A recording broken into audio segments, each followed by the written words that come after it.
Assalamualaikum warahmatullahi wabarakatuh. Para pemirsa, kalau saudara hidup di kalangan kaum Nahdiyin atau di kalangan masyarakat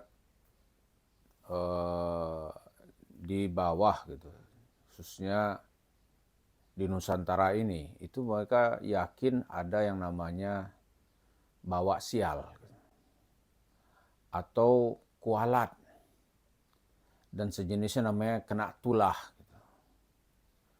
Kenapa kita bercerita ini? Ini biar kita paham dulu ada namanya tradisi di bawah dan di masyarakat kita. Mereka yakin itu. Ya, enggak usah ditanya dalilnya mana gitu. Dalilnya kalau di Al-Quran susah juga saya mencarikan dalil gitu. Tapi yang jelas Yusuf Mansur itu katanya membawa sial. Siapa yang pernah mendekati Yusuf Mansur, pernah percaya atau pernah menggunakan Yusuf Mansur, maka dia akan kena sial gitu. Nah, saya kalau cerita ini ketawa-ketawa ini. Tapi ya ini sekedar pemahaman kita gitu. Apa maksudnya? Katanya Menteri Agama yang lalu gitu, sebelum yang sekarang ini, itu kena sial dari Yusuf Mansur. Gitu. Kenapa? Karena dia mengangkat Yusuf Mansur sebagai Syekhul Masyayikh, apa Syekh lah ya. Ada lembaga dia bentuk, dia tunjuklah Yusuf Mansur, salah satu anggotanya namanya Syekh. Seorang yang punya pemahaman atau posisi terhormat gitu. Padahal di kalangan Nahdiyin atau di kalangan NU banyak sekali kiai-kiai dan tokoh-tokoh yang hebat-hebat gitu. Tapi dilupakan dan tidak dianggap gitu.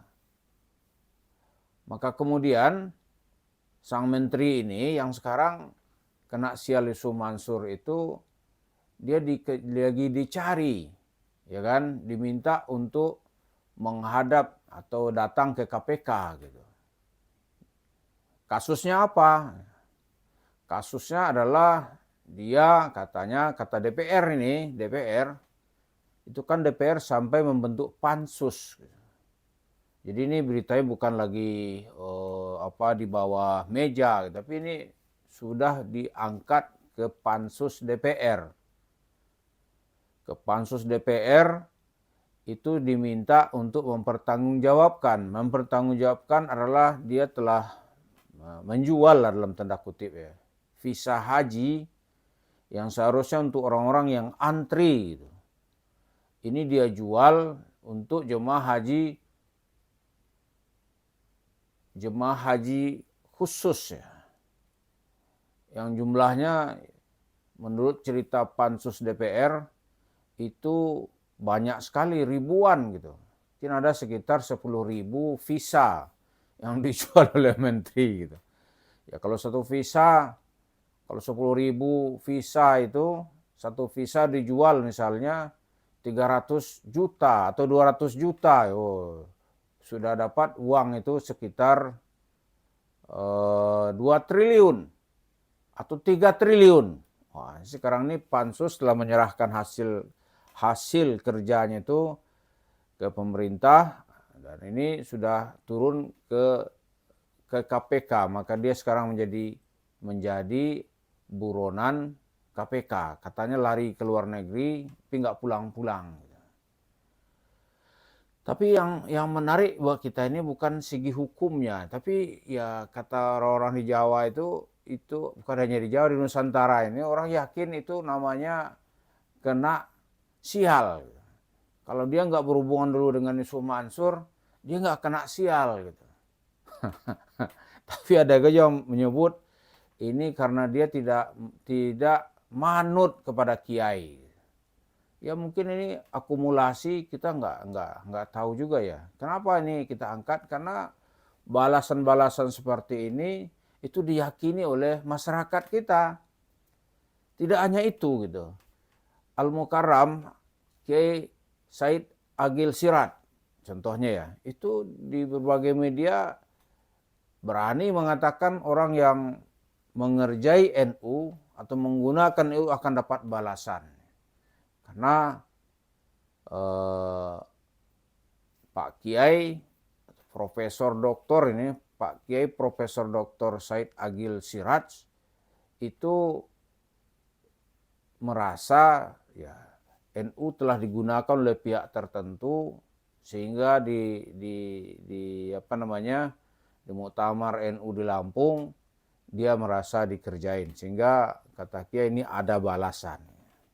Nah, itu dia ada juga yang percaya mengerjain pasti ada balasan.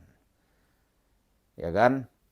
Banyak lagi cerita-cerita seperti itu. Kalau itu benar gitu ya. Wah, Yusuf Mansur ini bahaya. Orang yang mendekatinya pasti akan ada balasan nanti. Kena sial kalau kata orang ini. Atau kualat. Jadi coba-coba orang mendekati Yusuf Mansur ya tunggu aja kualatnya.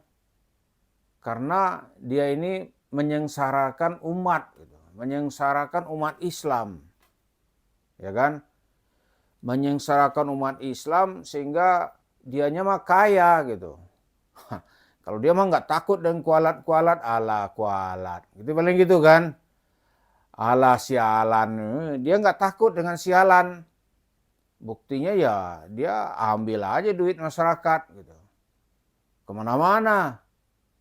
Jadi itulah yang kita lihat sekarang, sehingga mantan Menak kita itu, mantan Menak di era kedua pemerintahan Jokowi itu sekarang sedang diminta pulang untuk mempertanggungjawabkan perbuatannya di hadapan hukum. Tapi dia entah kemana pergi gitu. Ya orang melihat ini kualat itu atau kena sial dia gitu ya. Sial karena ya itu Sumansur diangkat jadi syekh. Syekh gitu. Bayangkan syekh di dunia Islam itu, misalnya kalau di Mesir nih, panggilan syekh atau pangkat syekh secara resmi itu selevel dengan Perdana Menteri. Gitu. Perdana Menteri. Jadi kalau dalam acara resmi itu, presidennya duduk di tengah, Syekhul Azharnya duduk di kanan.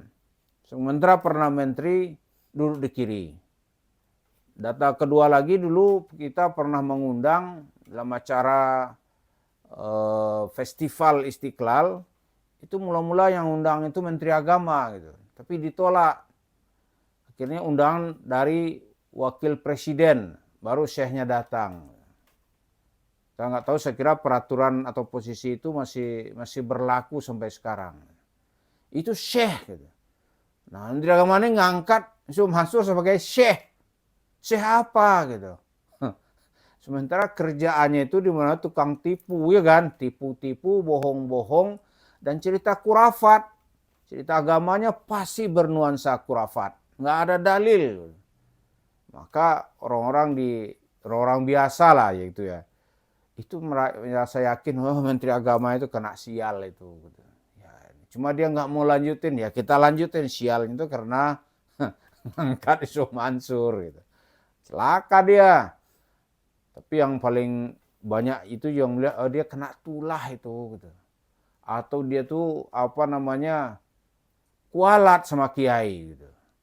Ini guru-gurunya dia nggak manut, tidak patuh gitu. Malah dia bikin cerita-cerita sendiri, peraturan sendiri sehingga merugikan gitu. Merugikan kehidupan pesantren dan kiai-kiainya menjadi tidak ikhlas. Dan dalam mungkin juga itu marah dan tidak ridho. Gitu. Tapi kalau bagi kita kesalahan terbesar itu, ya dia itu kena sialnya dari Yusuf Mansur. Gitu. Tapi ini cerita masyarakat di bawah ya, cerita masyarakat di bawah. Ya biasanya orang-orang tuh yakin gitu. Setiap ada orang masalah, wah ini karena sialnya di sini itu. Gitu. Bahkan udah lama peristiwa terjadi masih juga diungkap. Gitu. Itulah cerita kehidupan Yusuf Mansur yang dituduh membawa sial. Lalu Yusuf Mansur tentu lama ya dengan posisi terhormat ini tentu leluasa mendapatkan duit, ya kan? Karena dia dikasih akses ke masyarakat. Kalau sekarang mah orang udah nutup sendiri. Akses masyarakat dia membawa duit bermiliar-miliar. Cerita sedekah, oh miliaran dia bawa. Dari cerita miliaran itu, uangnya itu, itulah sekarang berwujud usaha real. Jadi Yusuf Mansur nggak mau lagi mengembangin cerita sedekah itu. Saya kan bilang-bilang berkali-kali ya, Yusuf Mansur juga nggak percaya cerita sedekahnya. Dia percaya kalau orang ngasih ke dia gitu. Buktinya apa? Ya dia bangun tuh warung steak and shake. Usaha warung namanya, tapi ini usaha yang besar sekali nih. Warung steak and shake. Dari situ dia mendapat uang fresh setiap bulan. Ya, dia nggak mau cerita sedekah-sedekah tadi itu. Karena dia mungkin juga nggak yakin ya. Habis orang Islam dibohongin mau, kalian gitu kan. Nah, sekarang itulah yang terjadi dalam drama kehidupan perpolitikan kita. Orang yang ngaku NKRI, apa nih, bela NKRI sampai mati gitu. NKRI harga mati. Sekarang NKRI meminta, dia kabur. Habis kata Kiai itu akibatnya itu gitu. Mudah-mudahan apa yang kita sampaikan ini ya semua orang berhati-hati dengan Yusuf Mansur. Terima kasih. Assalamualaikum warahmatullahi wabarakatuh.